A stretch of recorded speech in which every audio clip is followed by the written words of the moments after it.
죄송합니다. 누가복음 23장 34절 말씀입니다. 누가복음 23장 34절 말씀, 신약성경 138면입니다. 누가복음 23장 34절 말씀, 한 절이니까요. 우리 같이 한 목소리로 읽도록 하겠습니다. 이에 예수께서 이르시되 아버지 저들을 사하여 주옵소서. 자기들이 하는 것을 알지 못함이니이다 하시더라. 그들이 그의 옷을 나눠 제비 뽑을세. 아멘.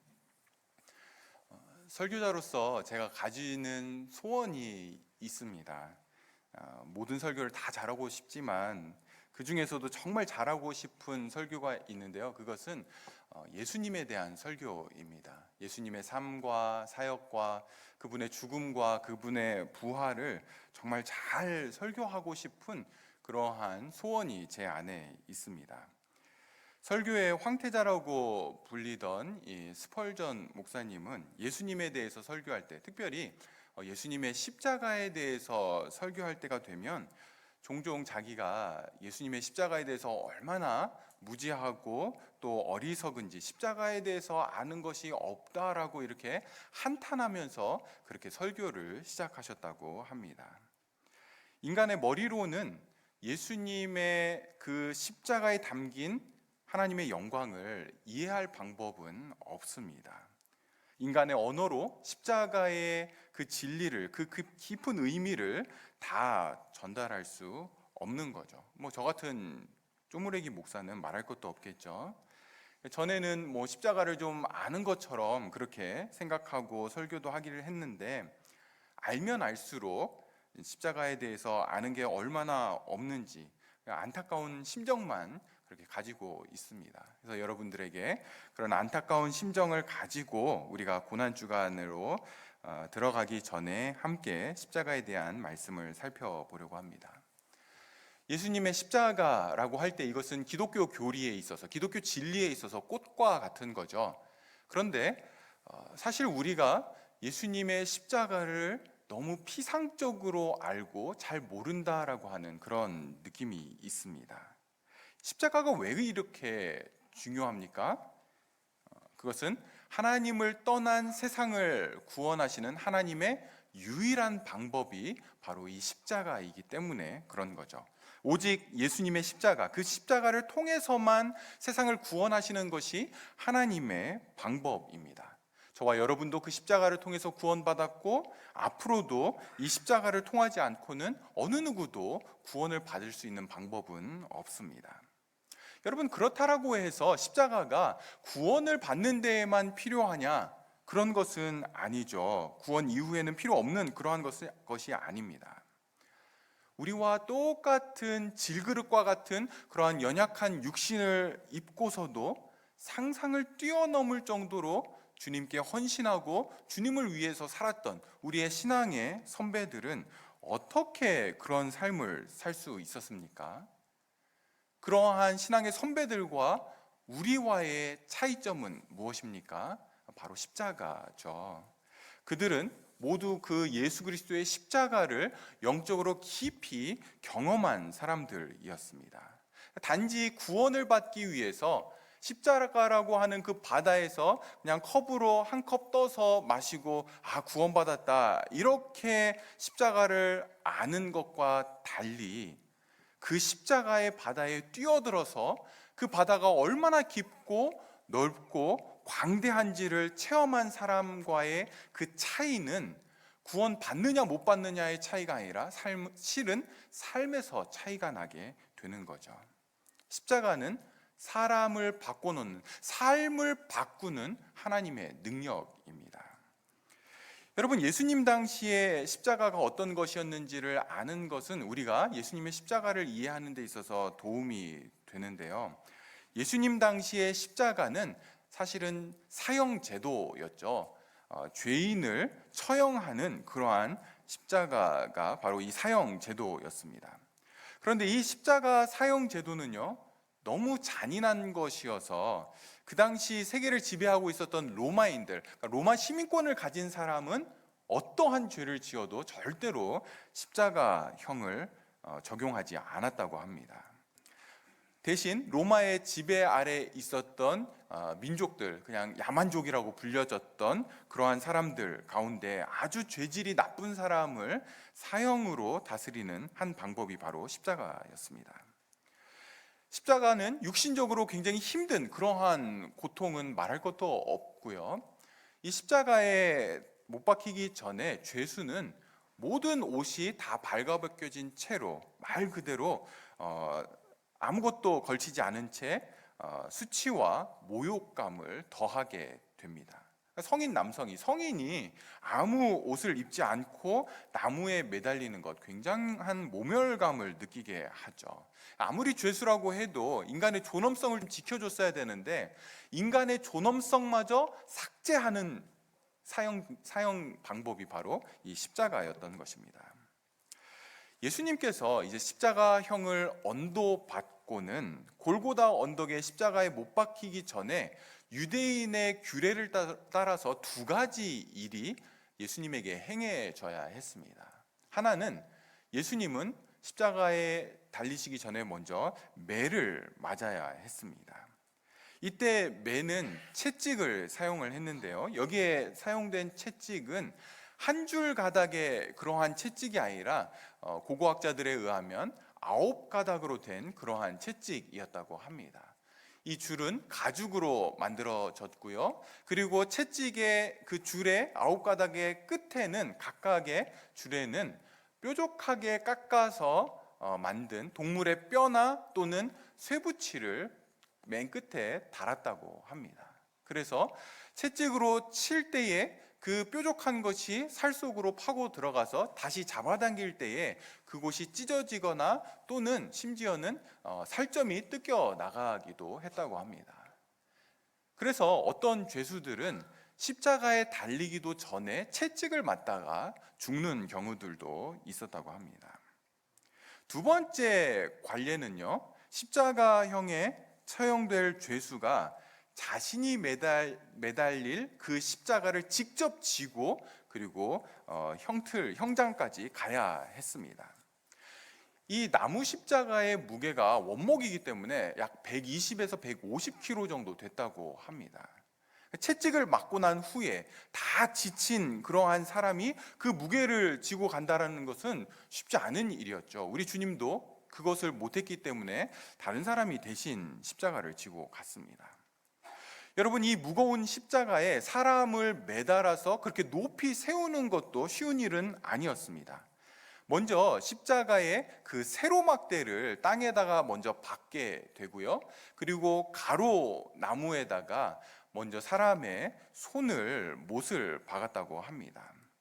여러분, 이때 사용했던 못은 여러분들이 기차철로에 보면 있는 그런 못이 있죠. 굉장히 큰 그러한 못하고 비슷했는데요.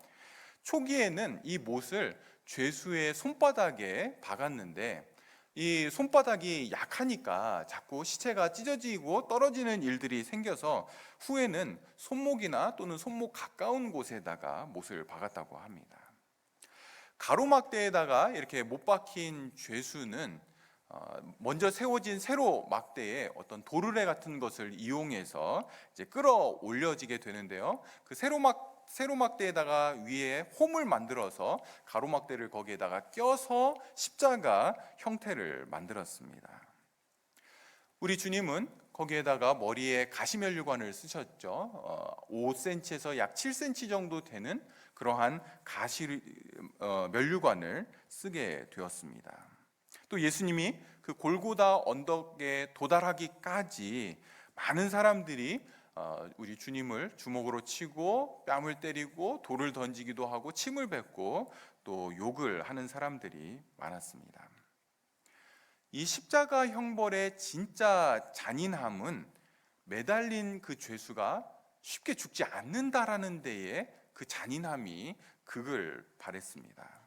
인간이 고통을 느낄 수 있는 기력이 남아있는 한 모든 고통을 다 느끼고 죽게 만드는 것이 바로 이 십자가 형벌의 잔인함이었던 거죠. 그래서 못에 박힌 손과 발에서 피가 서서히 빠져나가게 되고요.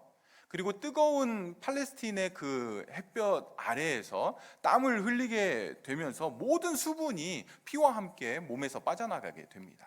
그렇게 수분이 빠져나가게 될 때에 찾아오는 것이 뭐냐면 머리가 터질 것 같은 그런 두통이 찾아오게 됩니다.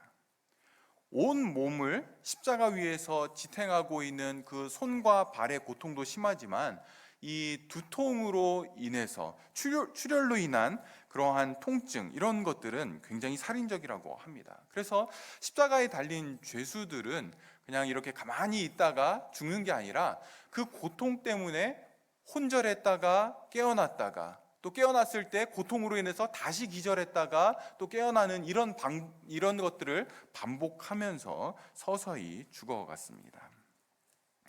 체력이 좋은 죄수들은요, 며칠씩도 살아 있었다고 합니다. 어떤 죄수들의 가족은 사형을 집행하는 군인들에게 뇌물을 주면서 빨리 죽게 해달라라고 그렇게 부탁을 하기도 하는데요. 그렇게 하면 이 군인은 큰 해머를 가지고 와서 이 무릎뼈를 쳐서 깨트리게 됩니다. 요한복음에서도 예수님 양 옆에 있었던 죄수들의 무릎뼈를 꺾었다라고 하는 그런 기록이 있는데요. 그렇게 하는 이유가 뭐냐면 사람이 힘이 빠지면서 십자가 위에서 어떻게 죽냐면 이렇게 이제 초킹을 해서 숨을 못 쉬어서 죽는다라고 합니다. 몸을 버틸 수 있는 힘이 빠지면 죽게 되는데 무릎뼈를 깨트리게 되면 몸을 지탱할 수 없기 때문에 빨리 죽게 된다고 합니다. 여러분, 이렇게 지옥을 넘나드는 것 같은 그러한 고통 속에서 예수님은 십자가에 달려 계셨는데요. 이 십자가 위에서 예수님은 7마디의 말씀을 남기게 됩니다. 이것을 가상칠언이라고 우리가 이렇게 부르는데요. 오늘 우리가 읽은 본문은 예수님의 가상칠언 중에 첫 번째 말씀에 해당합니다. 여러분, 34절 한번 보십시오. 우리 같이 한번 읽어보겠습니다. 이에 예수께서 이르시되 아버지 저들을 사하여 주옵소서 자기들이 하는 것을 알지 못함이니이다 하시더라. 그들이 그의 옷을 나눠 34절은 이에라고 하면서 시작하고 있는데요. 이에, 이때라고 하는 의미죠. 다시 말해서 예수님이 십자가에 못 박히시기 전에 유대인의 규례를 따라서 두 가지 그 일들, 채찍과 그리고 십자가를 메고 가는 이 일들을 다 행하시고 지금은 발가벗겨져서 못에 박혀서 십자가 위에 올라가 고통을 받고 있는 때를 말씀하는 겁니다.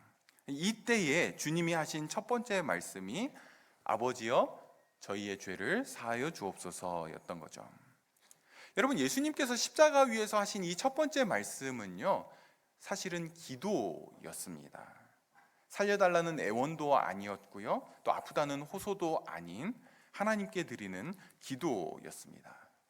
예수님은 지금 못 3개의 자신의 몸무게를 약 한 70에서 80kg 정도 되는 그 무게를 지탱하고 있습니다.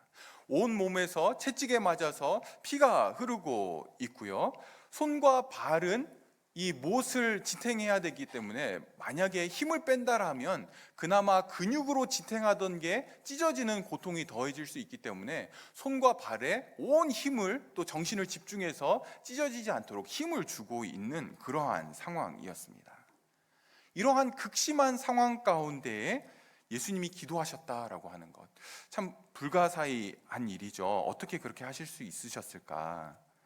근데 우리가 기억해야 될 것은요, 예수님께서 십자가 고통 속에서 남기셨던 마지막 7마디 말씀 중에 첫 번째 말씀을 기도로 시작하셨다라는 것은 절대로 우연이 아니라는 것입니다. 그것은 신음하듯 살려달라고 하는 그런 기도가 아닌 주님의 마음이 다 담겨 있는 그러한 기도였습니다. 성도 여러분, 어떻게 예수님이 그 극심한 고통 가운데서 기도하는 일이 가능했겠습니까? 그것은 그분이 평생을 기도로 살아오셨기 때문에 가능한 것이었죠. 기도로 한평생을 사셨기 때문에 이 결정적인 위기의 순간에도 흔들림 없이 주님은 기도하셨던 것입니다. 여러분, 예수님께서 3년 동안 공생애를 사시면서 사역을 하시면서 그분의 삶의 중요한 주제 가운데 하나는 기도였습니다. 예수님은 이 땅을 사시면서 매일 시간을 내셔서 기도하셨죠. 또 누가복음에 보면 예수님이 종종 기도할 곳을 찾아서 조용한 곳으로 물러가셨다, 찾으셨다라고 하는 그러한 기록이 있습니다.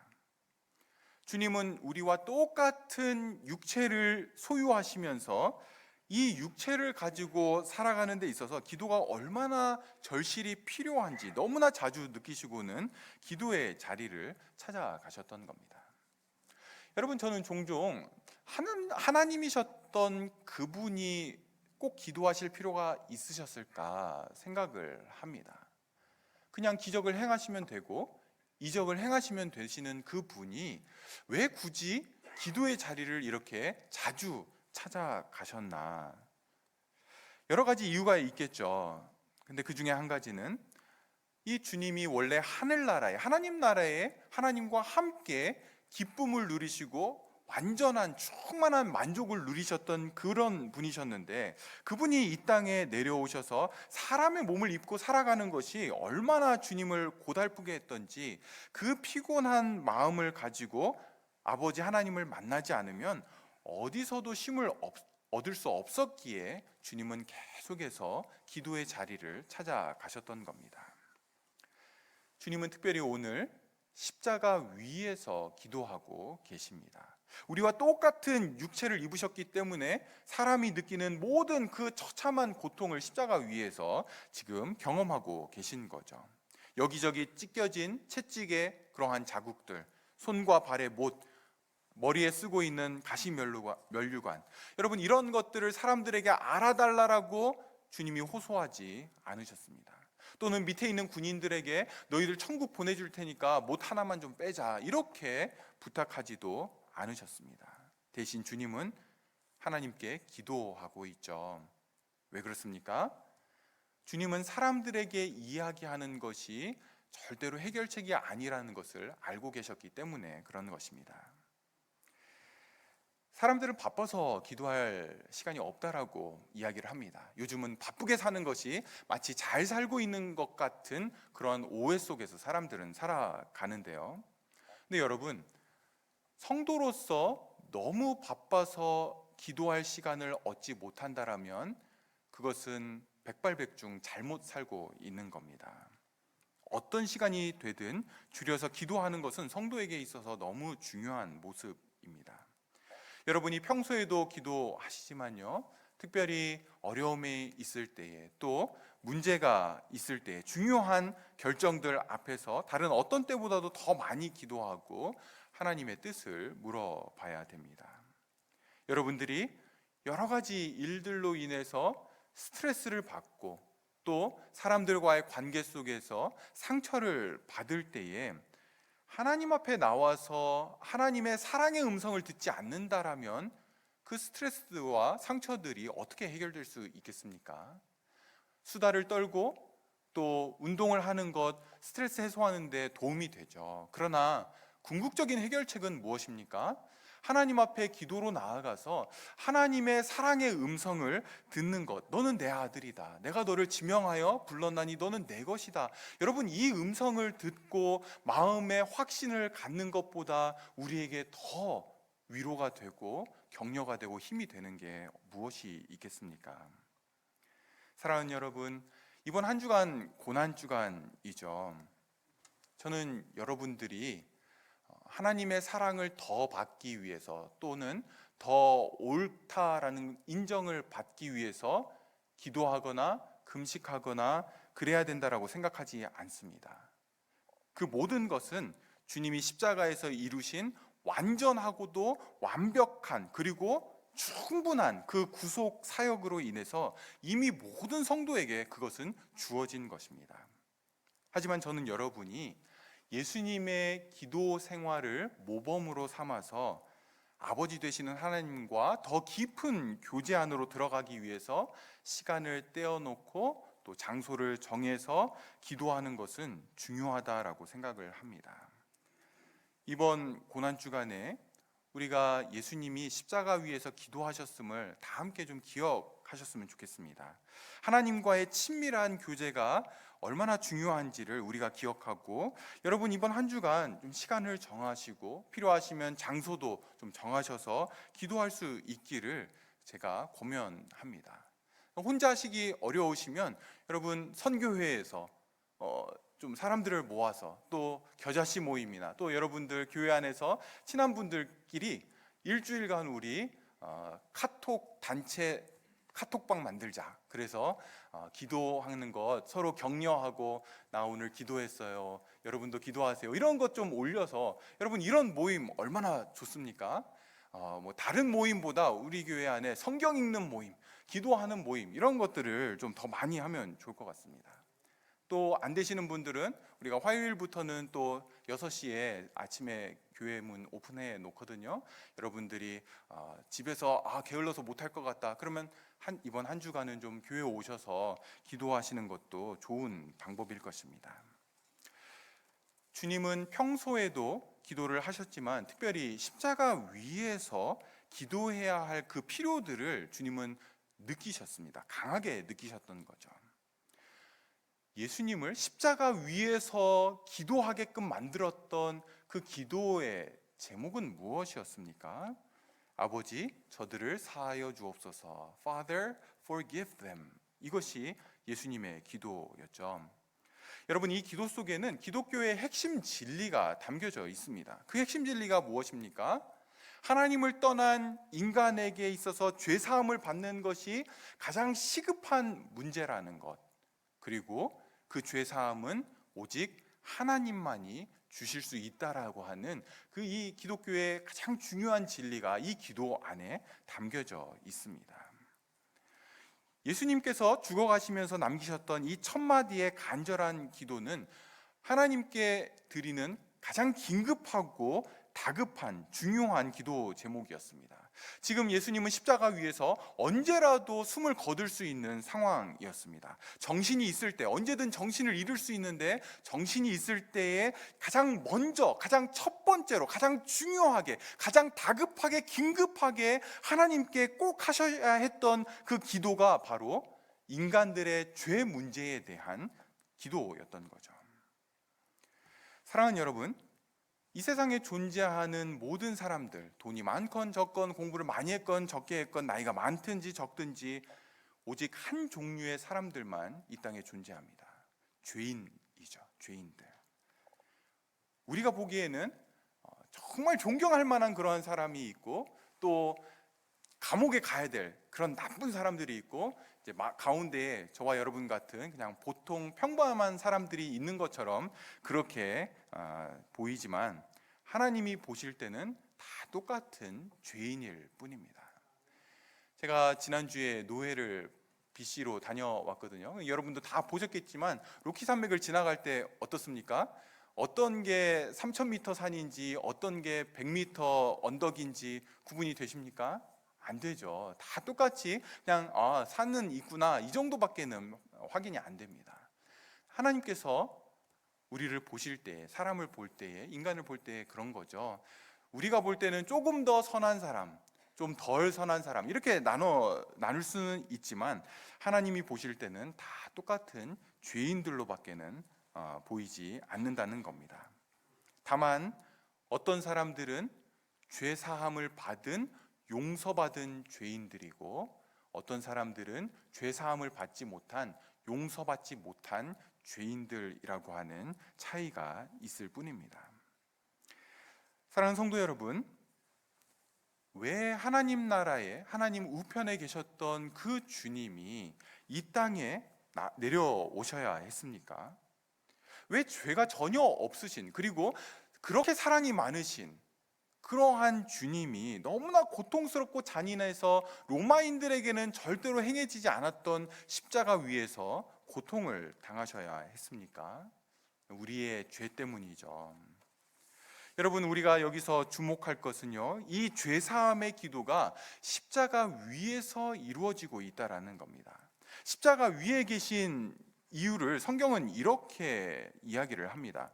이사야 53장 5절 6절에 보시면, 그가 찔림은 우리의 허물을 인함이요 그가 상함은 우리의 죄악을 인함이라. 그가 징계를 받음으로 우리가 평화를 누리고 그가 채찍에 맞음으로 우리가 나음을 입었고 우리는 다 양 같아서 그릇 행하여 각기 제 길로 갔거늘 여호와께서는 우리 무리의 죄악을 그에게 담당시키셨도다.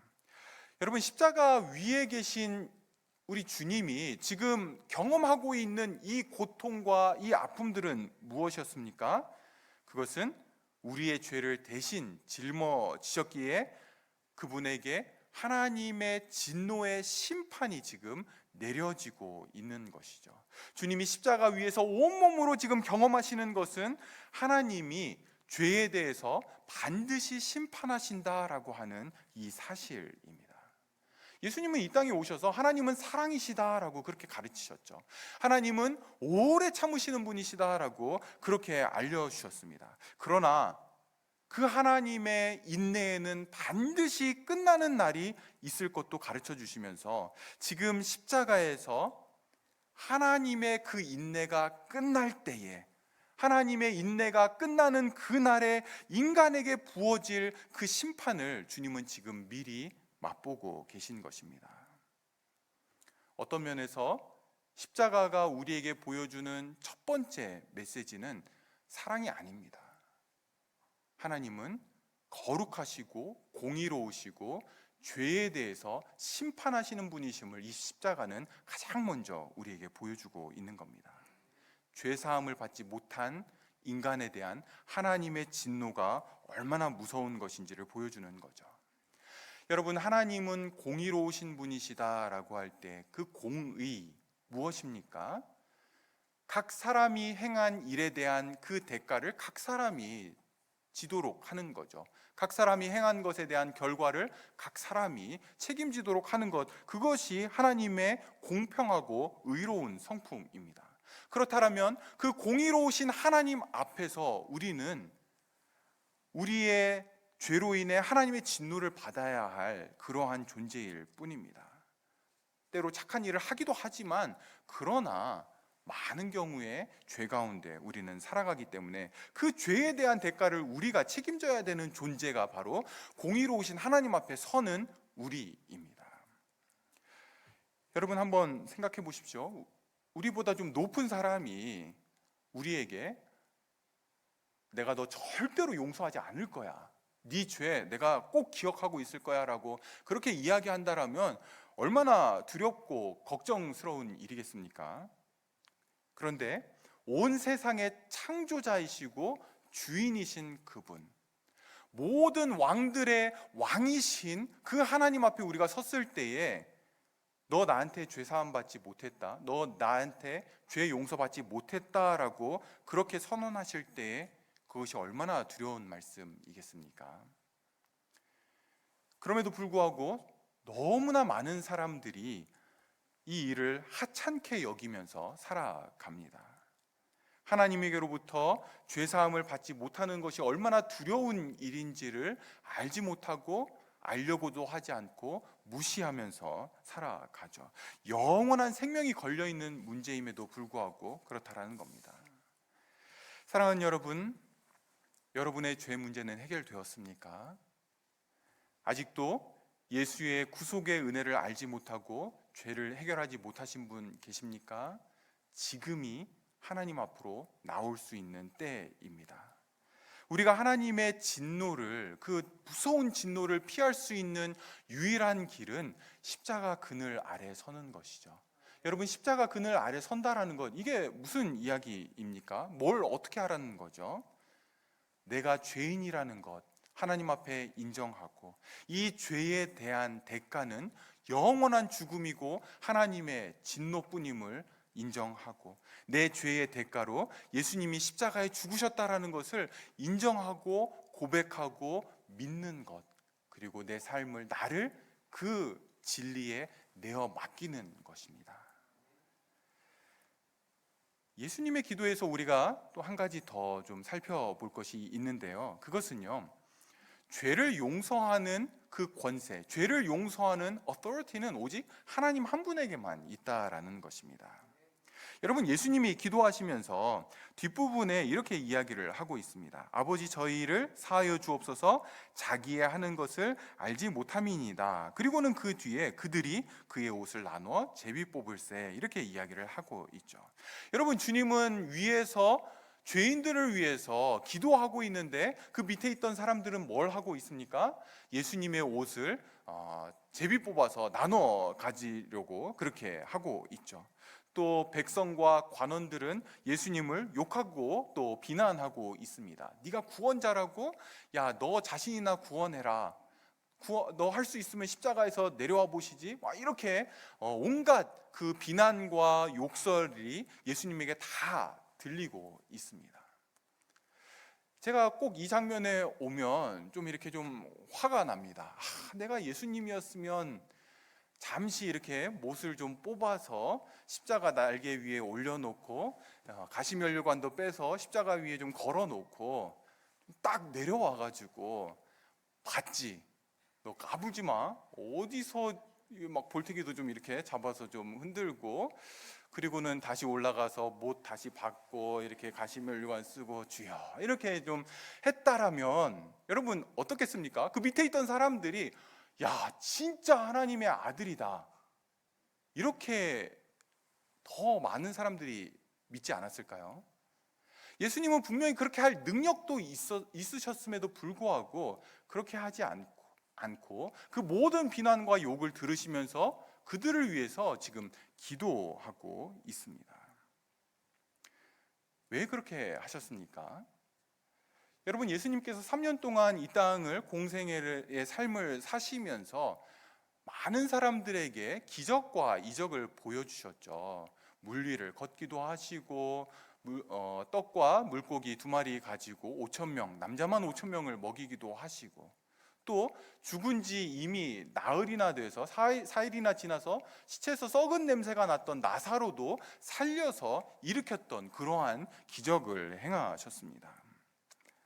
여러분, 그럼에도 불구하고 십자가 밑에 모여 있었던 사람들은 대부분 적어도 한 번쯤은 예수님이 그렇게 기적과 이적을 행하는 것을 보았음에도 불구하고 인간의 그 부패한 본성이, 인간의 죄악됨이 예수님의 그 기적을 본다라고 해서 그분을 하나님의 아들로, 내 죄를 대신해서 죽으신 분으로 그렇게 믿지 않는다라는 거죠.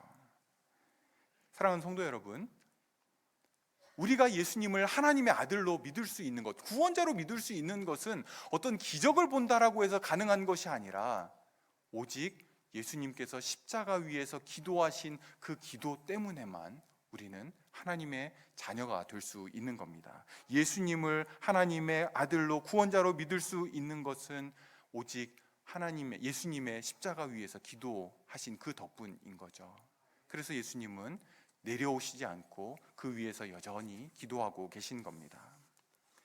예수님의 십자가 고통은요, 예수님으로 하여금 우리를 위해 기도하지 않을 수 없도록 그렇게 만들었습니다.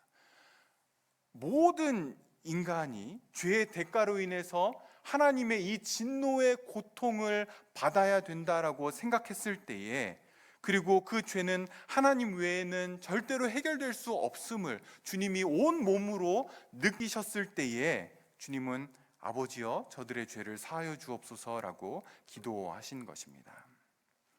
사랑하는 성도 여러분, 우리가 십자가의 복음을 믿기 때문에, 이 십자가의 은혜를 믿기 때문에 우리가 주님 앞에 나오고 예배를 드리는데요, 우리가 이 십자가의 복음을 믿는다라고 하면 우리 안에서 죄를 바라보는 눈이 달라져야 됩니다. 죄를 대하는 우리의 자세가 달라져야 됩니다. 히브리서 12장 4절은 이렇게 말씀합니다. 너희가 죄와 싸우되 아직 피 흘리기까지는 대항치 아니했다. 여러분, 예수님을 알기 전에 우리는 죄에 대한 감각이 없었습니다. 내가 번 돈, 내 마음대로 쓰는 것, 그게 죄인지 몰랐죠. 화가 나면 그냥 성질을 부려도 된다라고 생각했습니다. 네가 나를 화나게 했으니까 내가 이렇게 성질 부리지. 근데 여러분, 예수님을 알고 난 후에는 어떻습니까? 죄가 무엇인지를 알게 되었고, 그리고 우리 안에 마음껏 죄를 지을 수 없는 그러한 성령께서 우리 안에 거하시는 은혜가 주어지게 되죠. 근데 문제는요, 우리는 여전히 연약하다라는 겁니다. 여전히 죄에 대해서 연약하다라는 거죠. 그럼에도 불구하고 성도는요, 죄에 대해 일방적으로 무능력한 것은 아닙니다. 예수님께서 십자가를 지시면서 우리에게 주신 영광은요, 예수님처럼 우리도 죄를 거부할 수 있는 능력을 우리에게 주신 것입니다. 예수님의 십자가 그 은혜는 단지 우리의 죄를 없애주시는, 사해주시는 능력만 있었던 것이 아니라 죄의 권세 아래 잡혀있던 우리, 죄가 우리를 유혹할 때 거부할 수 없었던 죄의 노예였던 그런 우리에게 그 노예 상태에서 우리를 해방시켜 주셔서 죄에 대해서 거부할 수 있는, 죄에 대해 노라고 할 수 있는 그 하나님의 백성으로 만들어 주신 것이죠. 완전한 것은 아니지만, 여전히 죄에 넘어지지만 죄와 싸울 수 있는, 죄와 싸워 이길 수 있는 능력이 우리에게 주어진 것입니다. 그렇기 때문에 히브리서 기자는 너희가 죄와 싸우되 피 흘리기까지 싸워야 된다라고 이렇게 이야기를 하는 거죠. 왜 피 흘리기까지 싸워야 됩니까? 우리의 죄의 대가가 피, 곧 죽음이기 때문에 죄의 죽음에 빠지는 것보다 피를 흘리는 상처를 입는 게 낫다라는 거죠. 훨씬 더 그게 낫다라는 겁니다. 여러분, 많은 성도들이 내가 죄와 어떻게 싸워? 나는 연약해서 그렇게 할 수 없어. 하나님이 은혜를 주시면 그러면 내가 좀 이렇게 죄를 극복할 수 있겠지만 그렇지 않으면 나는 할 수 없어라고 이야기를 합니다. 그러나 여러분, 그것은 겸손해 보이기는 하지만 성경적인 생각은 아닙니다. 성경은요, 죄와 싸우는 것이 모든 성도에게 맡겨진 것이라고 이야기를 합니다. 선한 싸움이죠. 그것이 죄와 싸우는 것, 물론 은혜를 구해야 하고 성령의 도우심이 분명히 필요하지만 죄와 싸우는 것은 저와 여러분에게 맡겨진 일입니다. 여러분, 어릴 때 아이들이 이렇게 싸우다 보면 한 아이가 코피가 나면 싸움이 이제 끝나게 되죠. 코피가 난 아이는 이제 울면서 집으로 돌아가면 그 아이는 지게 된 겁니다. 근데 가끔 어쩌다 한 번씩 둘이 싸우다가 코피가 터졌어요. 그리고 막 훔치는데 막 손에 피가 묻은 걸 보면서 막 이제 울음이 터집니다. 막 우는데 얘가 집으로 안 가고 다시 달려드는 겁니다. 그럼 어떻게 됩니까? 도망가야죠. 피를 흘리며 울며 달려드는 아이는 절대로 맞서서 같이 싸우면 안 됩니다. 물불 안 가리거든요. 여러분, 죄도 마찬가지입니다. 예수님을 알기 전까지 우리는 죄가 우리를 건들면 그냥 쓰러지는 그러한 존재였지만 이제는 지더라도 쉽게 지면 안 되는 그러한 존재가 된 것이죠. 피 흘리면서 덤벼들면 죄를 이길 수 있도록 주님이 십자가 위에서 그 일들을 다 이루어 놓으신 겁니다. 성도 여러분, 죄와 싸워야 됩니다. 한두 번 싸우다가 포기하시면 절대로 안 됩니다. 평생 넘어지겠지만 평생 또 일어나서 싸워야 됩니다. 존 오웬 목사님이 이렇게 이야기를 합니다. 내가 죄를 죽이지 않으면 죄가 나를 죽인다. 그렇기 때문에 우리는 끝까지 싸워야 되는 거죠. 죄와 함께. 고난주간이죠. 어떻게 사시겠습니까? 이 고난주간에 우리는 예수님의 십자가의 고난에 동참해야 된다라고 계속해서 우리는 들어왔죠. 뉴스에 보면 종종 고난주간에 또는 성금요일에 진짜로 십자가의 못을 박는 그러한 사람들도 있습니다. 근데 여러분, 십자가의 고난에 동참하는 것, 그렇게 한다라고 고난에 동참하는 것이 절대로 아닙니다. 십자가의 고난에 동참하는 것, 그것은요, 죄와 피 흘리기까지 싸우는 일입니다. 그게 십자가 고난에 동참하는 거죠. 왜 피 흘리기까지 그렇게 싸운다라고 이야기를 합니까? 손해보는 게 있거든요. 죄와 싸우면 반드시 대가를 지불을 해야 됩니다. 때로는 금전적인 손해를 지불하고 죄와 싸워야 되는 순간들이 오게 됩니다. 세금 보고할 때 잘못한 것, 여러분 금전적인 손해를 보시고 다시 내시고 죄와 그 부분들을 해결하도록 하십시오. 그게 죄와 싸우는 것이고 예수님의 고난에 동참하는 것입니다. 죄와 싸우기 위해서 우리의 힘으로 안 되기 때문에 잠을 줄이고 금식을 하고 기도를 하는 겁니다. 여러분, 그것이 그리스도의 고난에 동참하는 것이죠. 고난 주간을 이제 우리가 앞두고요, 주님이 십자가 위에서 기도로 7마디의 말씀을 시작하셨다라는 것, 이번 한 주간 우리가 함께 기억할 수 있기를 바랍니다. 이번 한 주간 우리가 그 십자가의 그 바다에 뛰어들어서 기도 가운데 나타난 그 십자가의 의미들을 우리가 다시 한번 새기고 또 그 십자가의 은혜에 깊이 잠기는 저와 여러분 되기를 주님의 이름으로 축복하며 소원합니다. 시간 같이 좀 기도할까요? 우리가 같이 들은 말씀 가지고 기도하도록 하겠습니다. 혹시 여러분들 가운데 아직 죄의 문제를 해결하지 못하신 분 계십니까? 다른 방법은 없습니다. 우리가 하나님의 진노로부터 벗어나는 길은 예수님밖에 없다라는 것을 우리가 우리의 마음으로 또 입으로 인정하고 회개하는 일밖에는 없습니다. 예수님이 십자가에서 첫 번째 하신 것은 바로 죄에 대한 대가가 죽음이라는 것을 보여주는 그분의 기도였습니다. 예수님께서 죄의 대가를 이미 다 치르셨고요, 이제 우리에게 죄와 싸우도록 그렇게 우리에게 말씀하고 있습니다. 우리가 이번 한 주간 또 평생을 죄와 싸우겠다라고 하는 그러한 결단을 가지고 또 우리가 들은 말씀 가지고 함께 기도로 나아가겠습니다. 주님, 아버지 하나님이여, 저를 기억하여 주시옵소서. 주여, 아버지 하나님, 주님이 십자가 위에서 아버지 하나님 이루신 그 일들, 행하신 그 일들을 우리가 다시 한번 기억하며 주님 앞에 서기를 간절히 소망합니다. 주여, 아버지 하나님, 예수님의 고난에 우리가 올바른 방법으로 동참하게 하여 주시고 주님의 그 십자가의 은혜 안에 우리가 거하며 그 은혜들을 누리는 한 주간 될 수 있도록 주님 도와주시옵소서. 주여, 은혜를 더하여 주시옵소서.